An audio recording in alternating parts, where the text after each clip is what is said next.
71 millions de dollars. Ainsi s'élève le financement que la Banque mondiale entend mettre à la disposition du Rwanda. Destiné à financer l'agriculture du pays et à booster sa productivité, ce financement va précisément contribuer à accélérer la mise en œuvre de la 4e phase du plan stratégique de la transformation de l'agriculture, mise en place par le gouvernement rwandais en vue d'améliorer la productivité agricole et de réduire le taux de pauvreté dans le pays.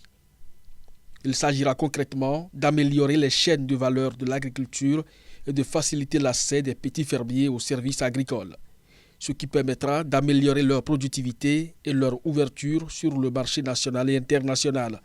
Pour les autorités rwandaises, ce soutien financier tombe à pic pour accélérer la transformation du secteur agricole, améliorer sa performance et assurer sa durabilité. Signalons que la Banque mondiale n'en est pas à son premier geste au profit du secteur agricole au Rwanda. L'an dernier déjà, elle avait débloqué une enveloppe de 100 millions de dollars pour le plan stratégique de la transformation de l'agriculture.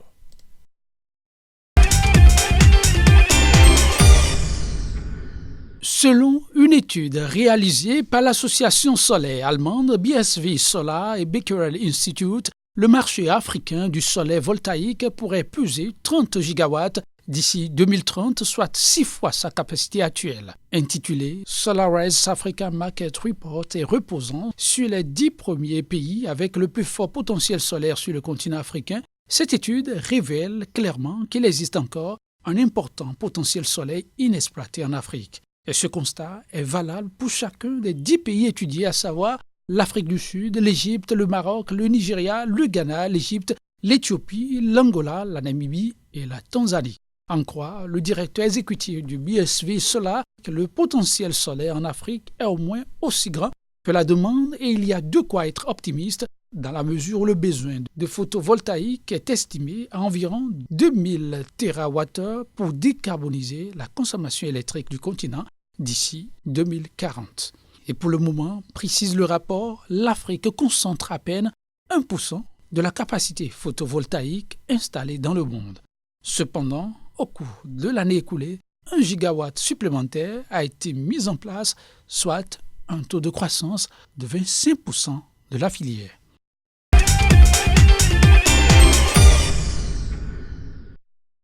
La direction des opérations de la Banque mondiale pour le Togo change de main. Coralie Gervais est désormais la nouvelle responsable désignée. Elle succède à ce poste à Pierre Laporte, arrivé en fin de mission. Avant le Togo, Coralie Gervais était la responsable des opérations de la Banque mondiale à Madagascar et aux Comores depuis mars 2014. Elle a exercé la même fonction en Mongolie pendant 3 ans. Depuis qu'elle a rejoint la Banque mondiale en 1996, elle a occupé divers postes au sein des bureaux du président et de l'économie en chef, ainsi que dans la région Asie du Sud-Est et du Pacifique. Coralie Gervais est titulaire d'un master en économie de l'Université de Namur en Belgique, son pays d'origine, et d'un master en relations internationales de l'Université Johns Hopkins aux États-Unis. Une première rencontre s'est déroulée le 16 avril dernier à Washington, aux États-Unis, entre Sani Yaya, le ministre de l'économie et des finances togolais, et Coralie Gervais à l'occasion des assemblées de printemps du Fonds monétaire international FMI et de la Banque mondiale. Il faut rappeler que Coralie Gervais est également chargée de coordonner la direction des opérations de l'institution en Côte d'Ivoire, au Bénin, au Burkina Faso et en Guinée.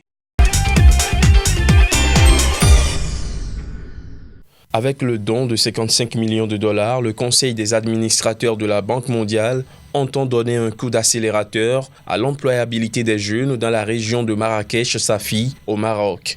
Ce don vise précisément à financer une approche innovante qui conjugue formation pour les jeunes peu qualifiés, soutien aux entrepreneurs en herbe et investissement dans les entreprises locales opérant dans des chaînes de valeur prometteuses. Ceci en s'appuyant sur les enseignements des précédents programmes de renforcement de capacité des autorités locales à combattre le chômage en rapprochant les jeunes des débouchés économiques.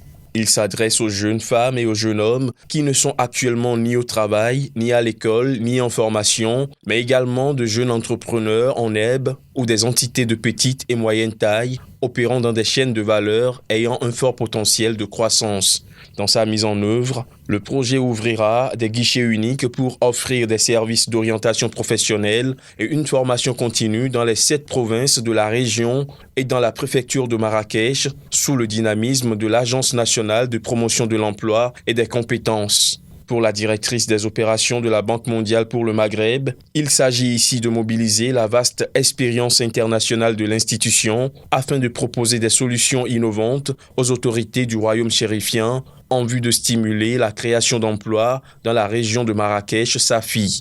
À juste titre, le projet entend développer l'écosystème entrepreneurial et soutenir les possibilités de création d'entreprises par des jeunes dans les filières à fort potentiel.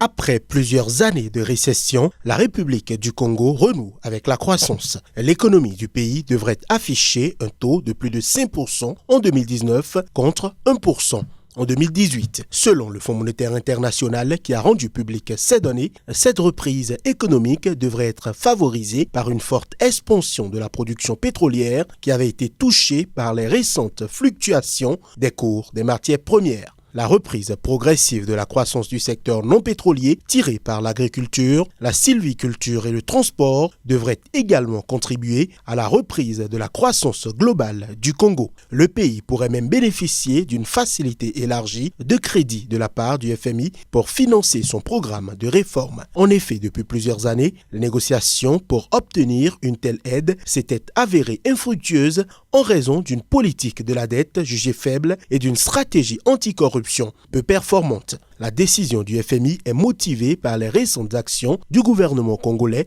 visant à réduire considérablement sa dette publique. Les autorités ont fait des avancées majeures dans la mise en œuvre de leur programme de réformes structurelles, notamment avec la préparation et la publication de rapports sur la gouvernance et en adoptant récemment 3 lois visant à lutter contre la corruption. Cependant, le montant de l'aide envisagée par l'institution n'a pas encore été défini. Notons que le solde budgétaire du Congo est passé d'un déficit de 7,4% du PIB en 2017 à un excédent de 6,8% en 2018, tandis que la dette publique totale, y compris les arriérés intérieurs, a chuté nettement de 118% du PIB en 2017 à environ 91% en 2018.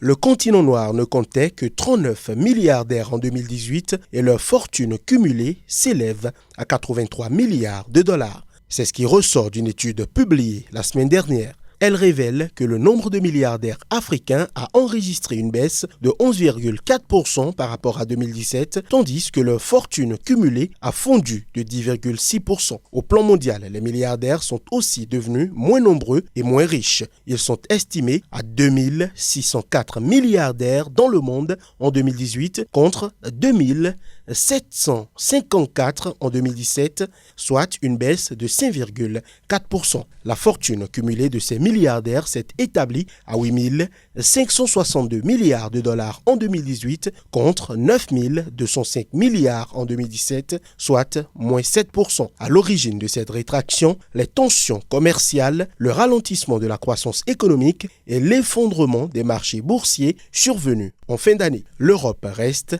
la région qui concentre le plus de milliardaires. Le vieux continent compte en effet 792 individus ayant une fortune personnelle supérieure à 1 milliard de dollars. Les avoirs cumulés de ces individus ultra-fortunés européens se montent à 2269 milliards de dollars. En Amérique du Nord, on dénombre 750 milliardaires détenant une fortune cumulée de 3100 milliards de dollars contre 677 milliardaires en Asie pour une fortune cumulée de 2163 milliards de dollars.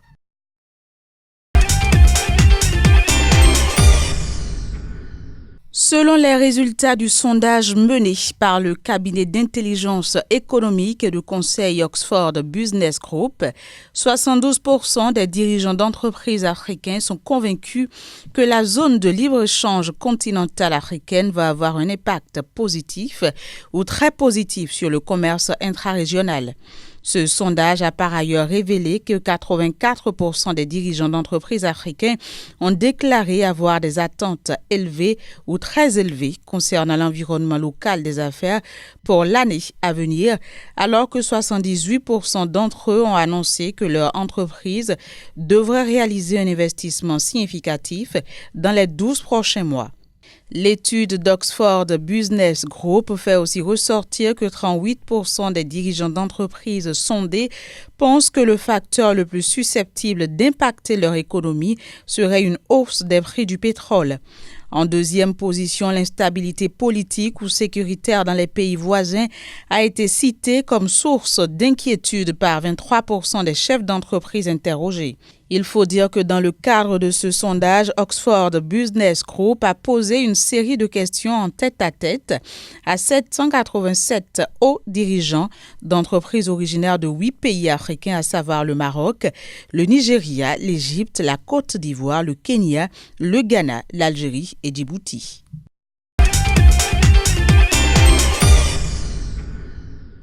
Le secteur privé sénégalais affiche un dynamisme remarquable en cette année 2019. En témoigne le nombre d'entreprises et associations nouvellement immatriculées au numéro d'identification nationale des entreprises et associations. Ce nombre a fortement augmenté au mois de février pour atteindre 9 459. Ceci correspond à une progression de 103,5% par rapport au mois de janvier 2019, où le nombre d'entreprises et associations enregistrées était de 4 648. Parmi les entreprises créées en février 2019, on note en grande majorité les entreprises individuelles. Elles sont de 7 864 contre 3 862 un mois plus tôt. En seconde position, on retrouve les groupements d'intérêt économique avec un total de 663 en février contre 302 en janvier. Ils sont suivis en troisième position par les sociétés à responsabilité enregistrées au nombre de 474 en février contre 246 en janvier. La quatrième place est occupée par les autres formes juridiques d'entreprise qui étaient au nombre de 428 en février, soit 200 de plus qu'en janvier où elles étaient 228. Quant aux sociétés anonymes, elles arrivent en dernière position et étaient au nombre de 30 en février contre 10 en janvier 2019.